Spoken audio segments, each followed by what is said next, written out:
Welcome back, ladies and gentlemen, to Motive Racing. We are back here tonight for the GT4 Championship. We are here at Long Beach for this one, and it's going to be we have two races for you tonight, unfortunately, because we did actually miss the first race due to the fact that there was a few technical difficulties, which meant that we couldn't broadcast it. But you join us tonight for races 2 and 3 here for round 9. This is obviously races 26 and 27 of this 45 race season.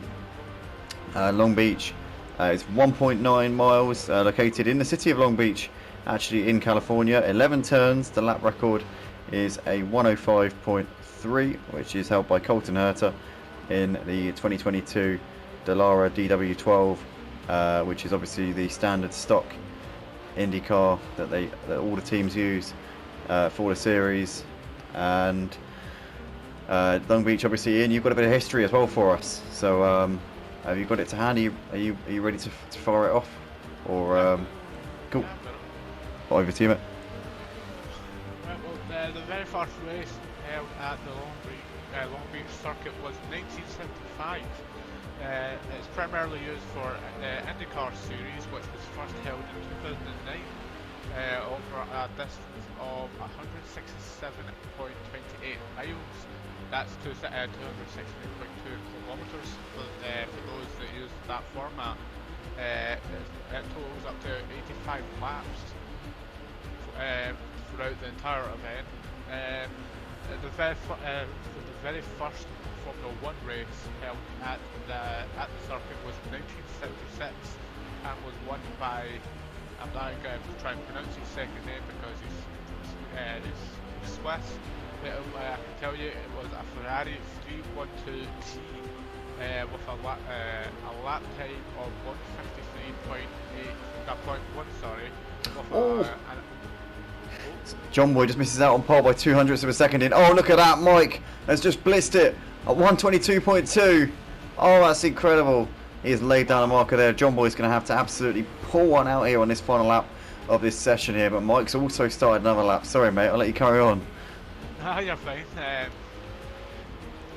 The very first ever event held at the circuit was in 1975, September 28th, by Brian Redman, and a Haas of all cars.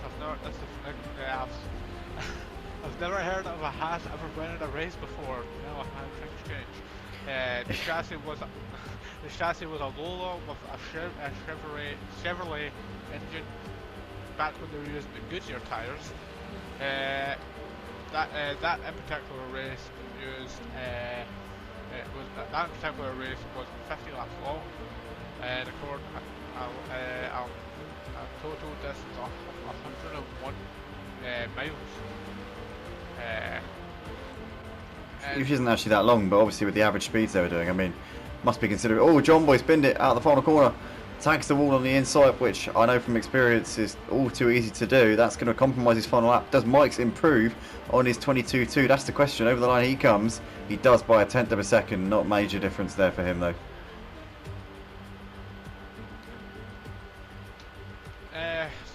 Some other notable facts about the track is that back in, where is it? Let me see it. Where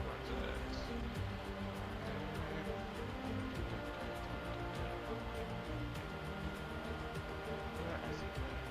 There it's there. Yeah. It was actually the first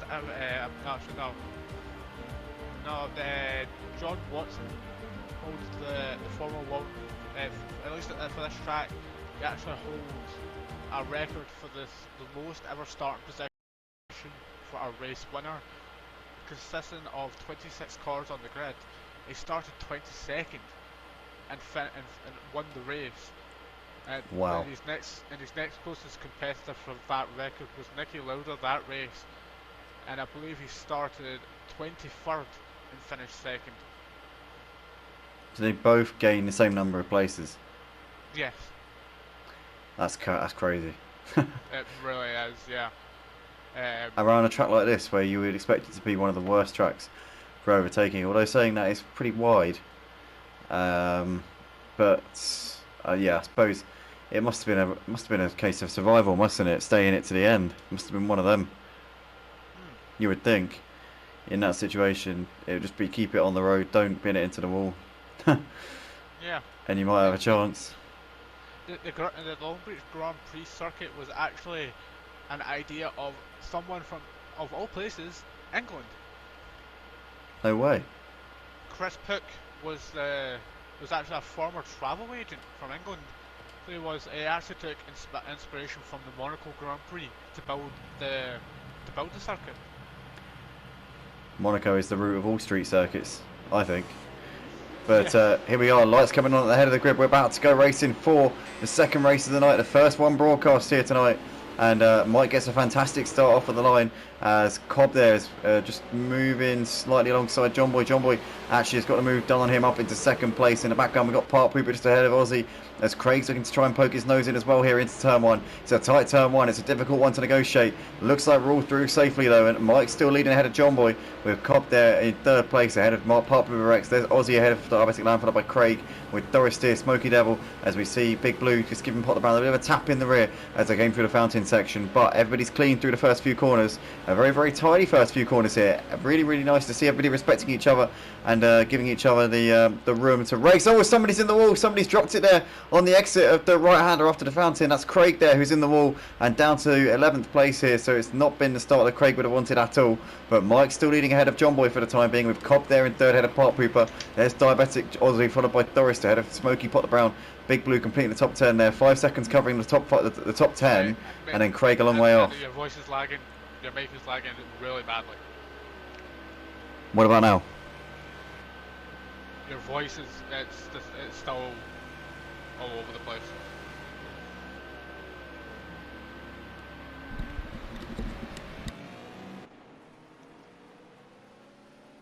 Oh. Nope. It fixes itself every so often, then it just goes back to the shredded cheese.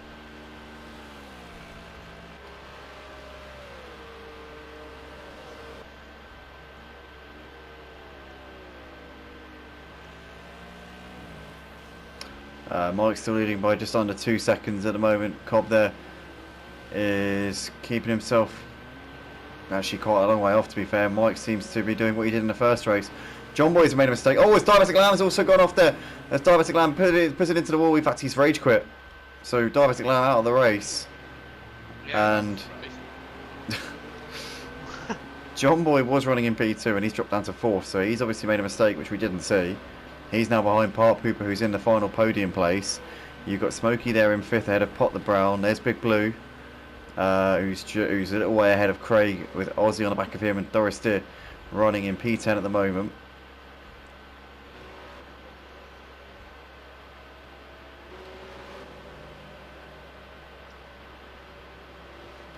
As we've got John Boy there having a look, showing the inside there to Park Pooper, but too far back going into Firestone for the time being.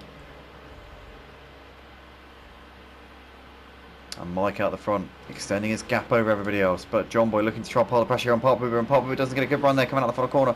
Can John Boy get a run here down the start-finish straight? He's going to be alongside, but Park Pooper got the, in the end, managed to get better straight line speed, down to the fact that he was able to take a wider line out of the final corner. John Boy had to take a tighter line to avoid going into Park Pooper, but here we come down towards turn one. John Boy to the outside. Can he go around the long way here? Park Pooper is going to cover the inside line off, but is John Boy going to go for a cutback here? Park Pooper looked like he went a little bit deep into the corner, but managed to get it turned. As here we come into the fountain. John Boy still too far back into the fountain.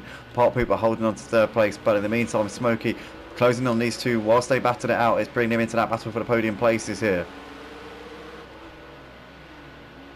Oh, this is just hopefully they'll keep a cool head. Don't go for too many rash moves, expect cause incident if this can be close. As we see, that's John Boy who's taking a small look on the rear end of Park Pooper trying to break him into that move. But ultimately, Park Pooper was smart and was wise to that move. But he still seems to be doing a little bit defensive, not just the entirety of the track. Yeah, he's trying to cover it off, isn't he, at the moment? I mean, you can see that John Boy's advancing and he knows that his best opportunity is to try and just park it. I mean, he's probably not trying to match him for pace at this point. His solution is most likely going to be to try and turn that Ginetta into a combine harvester.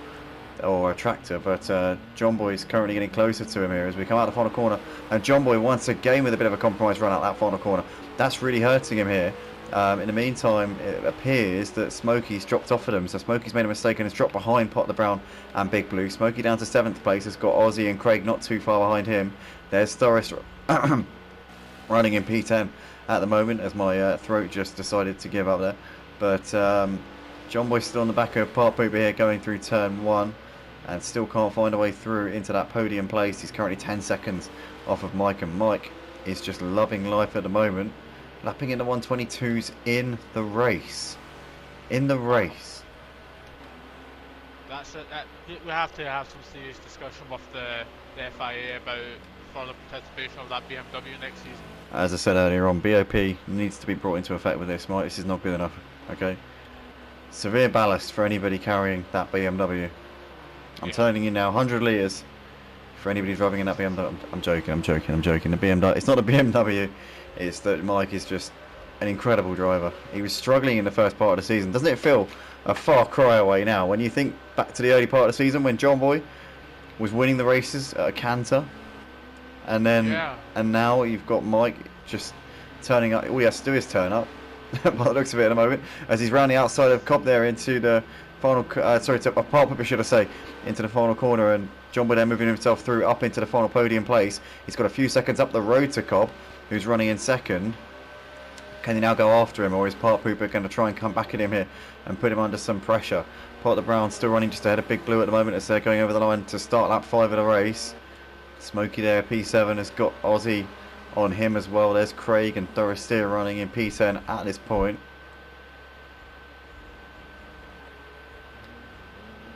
But here come Part Pooper. He's got back ahead of John Boy. Wow, he has done him again. So I said before he might get back ahead of him, and he's got him done it, Ian. Back up into 3rd place there, Part Pooper. Yeah, well, it's very much like a lot of drivers on our grid. They know not to give up. They know that there's always going to be another opportunity down the road, even if it is only a few corners away. But they know that they cannot give up because they know they have the chance to get by. Big Blue there having a look to the inside of Potter Brown, but couldn't make it happen there. Down this mini little straight, he's going to be way too far back coming into the slow right-hander, which leads on to the long back straight. But Potter Brown didn't get a great run through there, but Big Blue unable to capitalise at the moment. John Boy's still on the back of Part Pooper. This is now turning into what could be a pretty set battle here for 3rd place. But yeah, it's between Part Pooper and John Boy for 3rd, and probably between Potter Brown and Big Blue for 5th. The rest of the battle is looking pretty sparse out on track at the moment. Everybody else is pretty spaced out. But we come over the line here to complete lap 5. We're halfway through this 2nd race of the night, and John Boy in the slipstream here as we come through this long right-hander, which is flat out. It's a straight, really. It's a corner technically, but it's a straight when you look at it realistically. As they come into turn 1, and John Boy's gone deep. Oh, he's gone very deep and just keeps it out of the tyre wall there. But John Boy's going to lost time there to Part Pooper. And he's going to now be a lap or so before he finds himself on the back of him again as Pop skims the wall there. You can see the concrete there just skimming off the barrier. But he's still ahead of John Boy at the moment. Managed to just keep it out of trouble. Oh, again there. This time it was a proper wallop into the wall though there for Part Pooper. As John Boy now looking to the inside. Too far back at the moment as he's looking to live to fight another day here. He's going to maybe get a run here down towards this next section. But he's, again, not really close enough. Part Pooper's going to hold on to this one. He might fancy moving to Firestone though if he can get a good run onto the back straight. Well, from what I saw a couple of laps ago with John Boy behind Part Pooper, the slipstream was very, very strong, especially when it came to the end of that straight.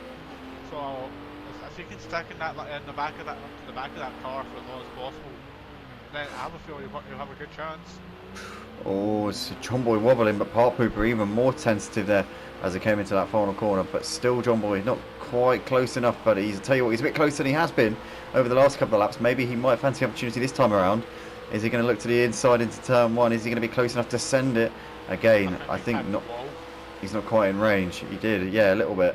But into turn 1 once again. This is where John Boy's been a little bit sketchy over the course of this race. This time he gets it quite nicely turned in, but can't make a move into the fountain at the moment, and it's going to be a frustrating experience for John Boy to turn at Blackout Genetics. He did briefly get him done, but then Part Pooper was able to come straight back at him. managed to get the move done down the start finish straight after John Boy had done him in the final sector. And yeah, John Boy struggling to negotiate Park Pooper here as we come into the middle part of this lap here on lap 7. Well, these two are just, they're short, they're fast, and they're very close. Like this bit, like these two, and they're just showing that they have absolute discipline to not make stupid moves. On board with John Boy as he's potentially plotting a stupid move, although not doing it, but into the Firestone as again, can't put Park Pooper off. Park Pooper being cold as you like, not really being phased in any way, shape or form by John Boy's tactics of trying to force him into a mistake. Big Blue still on the back of Potter Brown, in his battle for 5th place coming into the second to last corner. As John Boy, oh, he's a bit closer this time, I'll tell you that. A little bit closer. He might fancy a move this time. It would be a brave move, but it's not. I wouldn't call it crazy from here. Again, thinks better of it though. That's what I was talking about, but that with that discipline, he knows that he could have took a lunge there, and and he knows it could have possibly paid off for him. But he decided, no, that's not my time. I'll wait for a next one. I'll wait till I'm a little bit closer. Wait until the percentage is slightly more in his favour. Yeah. As Park Pooper once again just tapping the wall there. It wasn't a tap, it was more of a shove into the barriers there. You saw once again the concrete flying off of the wall, and there'll be a little bit of a paint job for them to do afterwards, I would imagine, at the end of this race. But he is still putting the pressure here on the back of Park Pooper as they come out onto the back straight. Bit of a tap there for John Boy, skimming the wall as they come out onto the back straight, and that's cost him just a couple of tenths here to Park Pooper, who now looks a little bit more comfortable. And from here, he's got now just over a second of a gap here over John Boy. He could potentially now see this one out here in that final podium spot. Camera's froze. Give it a sec. Oh, there we go.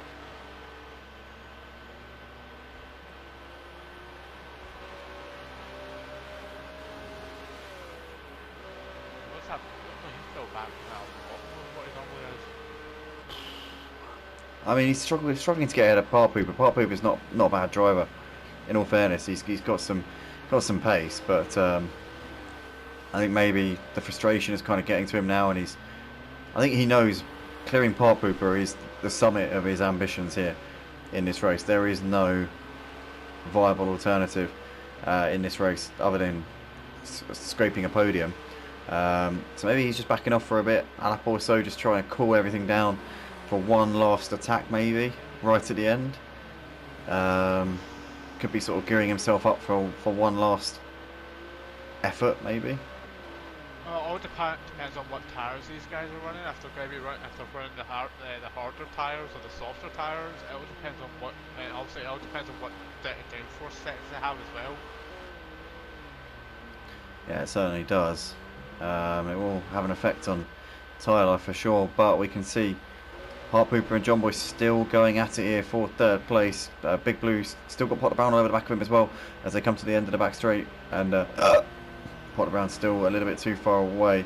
It's been a similar story really. We've seen drivers putting other drivers under pressure, but not really many overtakes. I can think of maybe a couple of times just overtake it. John Boy making a move on Diabetic Lamb, Cobb making a move on Diabetic Lamb, and that's about it I can think of. Yeah. So overtaken, despite the exploits of Nicky Lauda and John Watson back in the day. Presumably, the track's changed since then.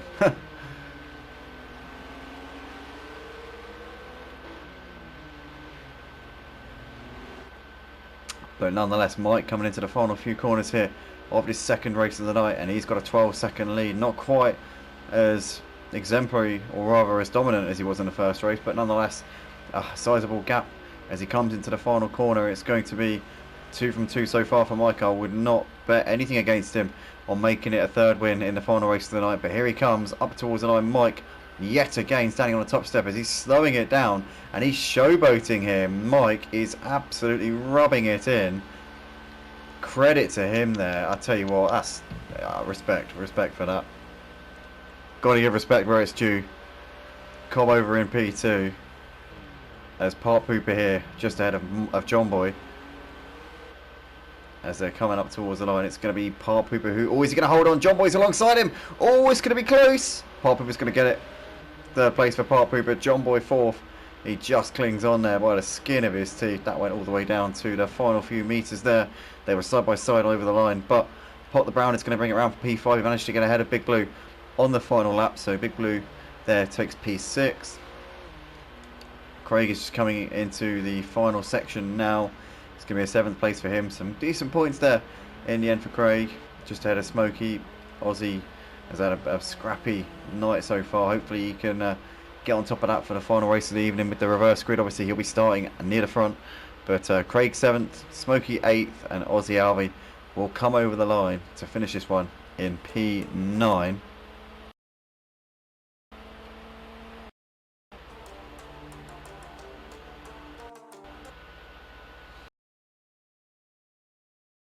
And that is that then, guys, for this second race of the night. So Mike, Cobbin, Part Pooper, your podium finishers.